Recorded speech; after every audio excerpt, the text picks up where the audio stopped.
Welcome to Mobile Legends! Aiman, 5 nasihat seconds gitu till ni. the enemy Awak reaches tu, the Aiman tengah main game ni. battle. Smash them! Game? Apa benda tu game? Zaman tu bukan mainan bukan dalam telefon tu. Ni ha, congkak. Pernah dengar? Congkak macam pernah dengar.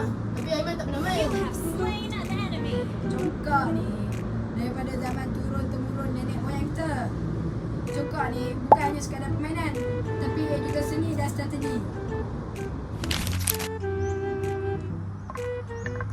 Saya menang, awak kalah. Ali asyik menang je. Esok kita main lagi lah. Jadi, congkak bukan sekadar mainan. Betul ya tu. Tapi ia mengajar kita sabar, strategi dan menghargai warisan nenek moyang kita. Atuk boleh ajar Aiman main. Setia Atuk ni legend. Okay, belah ni Atuk, belah ni Aiman.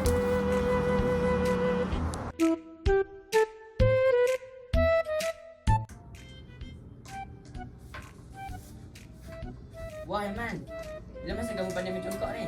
Sejak Atuk ajar, seronok rupanya. Oh, dulu ibu pun diajar oleh atuk juga. Ibu selalu menang tau. Ha, betul. Mau hang tu Man. Hebat juga. Tapi Man, ini bukan soal kemenangan dan kekalahan. Ini soal berfikir dan sabar. Betul, kena fikir langkah dulu sebelum buat keputusan.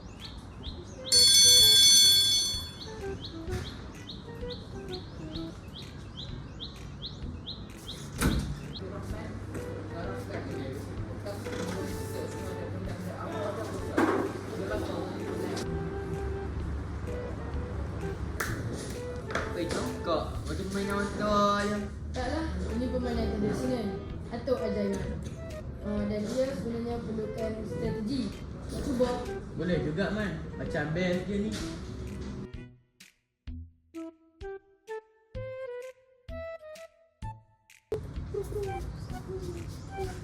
Atuk, hari ni kawan Aiman semua main congkak.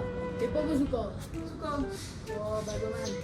Maksudnya, permainan congkak daripada moyang kita masih hidup lagi. Hanya bagi lah. Yang risau tu, Aiman yakin akan ajar orang main congkak lebih banyak lagi.